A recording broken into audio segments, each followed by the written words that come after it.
Voter പട്ടിക തയ്യാറാക്കുന്നതുമായി ബന്ധപ്പെട്ട് ഈ രാജ്യത്ത് 99 കോടിയിലധികം രജിസ്റ്റേർഡ് വോട്ടേഴ്സ് ഉണ്ട്. എന്നാൽ സ്പെഷ്യൽ സമ്മറി റിവിഷൻ, അതായത് ഒക്ടോബർ മുതൽ ഡിസംബർ വരെ എല്ലാ സംസ്ഥാനത്തുള്ള രജിസ്ട്രേഷനുമായി ബന്ധപ്പെട്ട് വോട്ടർ പട്ടികയിൽ അവിടെ ആഡപ്പ് ചെയ്യുന്നതുമായി ബന്ധപ്പെട്ട കാര്യങ്ങളിൽ അതിനകത്തുള്ള ബന്ധപ്പെട്ട അധികാരികൾ പൂർണ്ണമായും നടത്തേണ്ട ചുമതലയാണ് ഈ സ്പെഷ്യൽ സമ്മറി റിവിഷൻ. എന്നാൽ അത് പലപ്പോഴായി നടത്തുന്നില്ല.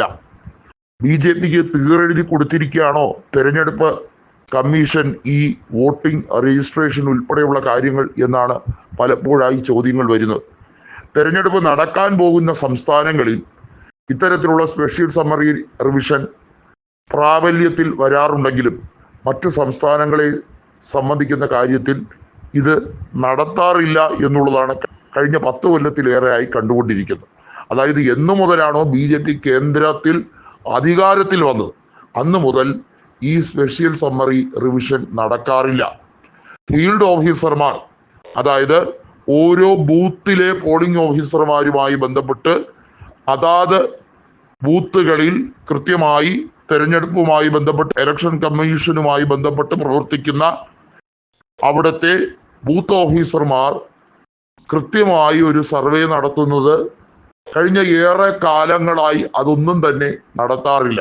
നമുക്കറിയാം, പോളിംഗ് ഏജന്റുമാരായി ഓരോ ബൂത്ത് തലത്തിൽ ഇരിക്കുന്നവരിൽ അതിനകത്ത് പ്രമുഖ പാർട്ടികളിലെ നേതാക്കളെല്ലാം തന്നെ കാണും. എന്നാൽ കഴിഞ്ഞ ഏതാനും കൊല്ലങ്ങളായി ഇത്തരത്തിലുള്ള സംവിധാനങ്ങളിൽ വലിയ മാറ്റങ്ങൾ പല ഉത്തരേന്ത്യൻ സംസ്ഥാനങ്ങളിൽ വന്നതായി റെക്കോർഡിക്കലായി തെളിഞ്ഞു കഴിഞ്ഞിരിക്കുകയാണ്.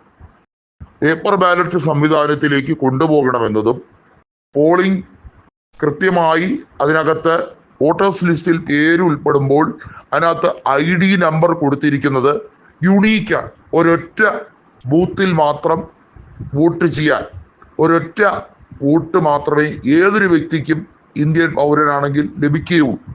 എന്നാൽ പലപ്പോഴായി കള്ള വോട്ടുകൾ അനേകം വരുന്നുണ്ട്, അധിക വോട്ടുകൾ എണ്ണപ്പെടുന്നുണ്ട്.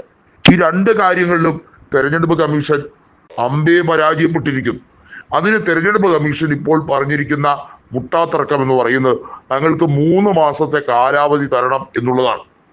ഈ കാര്യത്തിലാണ് പ്രതിപക്ഷം വീണ്ടും ഒരു ഹർജി, ഒരു പൊതു താല്പര്യ ഹർജി എന്ന രീതിയിൽ നിരവധിയായ മേഖലയിലുള്ളവരുടെ ഒപ്പുകൾ ശേഖരിച്ചുകൊണ്ട് ഒരു മെമ്മോറാണ്ടം എന്ന രീതിയിൽ ഒരു വലിയ ഹർജിയായി കോടതിക്ക് മുമ്പാകെ സമർപ്പിക്കാൻ പോകുന്നത്. രാഹുൽ ഗാന്ധി കൃത്യമായി പറയുന്ന ഒരു കാര്യമുണ്ട്, പ്രതിപക്ഷത്ത് ഉള്ളവർക്ക് ഐക്യമില്ലെങ്കിൽ BJP എങ്ങനെയൊക്കെ മാനിപ്പുലേഷൻ നടത്തും എന്നുള്ളതിന് വളരെ വ്യക്തമായ തെളിവുണ്ട്. നമുക്കറിയാം, 1961 ചട്ടം വരെ ഭേദഗതി ചെയ്ത് തെരഞ്ഞെടുപ്പ് കമ്മീഷണർക്ക് അനുകൂലമായി തെരഞ്ഞെടുപ്പ് രഹസ്യങ്ങൾ ഒന്നും തന്നെ പുറം ലോകം അറിയണ്ട, അത് വിവരാവകാശ നിയമത്തിന്റെ പരിധിയിൽ ഉൾപ്പെടുന്നില്ല എന്ന രീതിയിൽ കൊണ്ടുവരാൻ അവർക്ക് കഴിഞ്ഞു.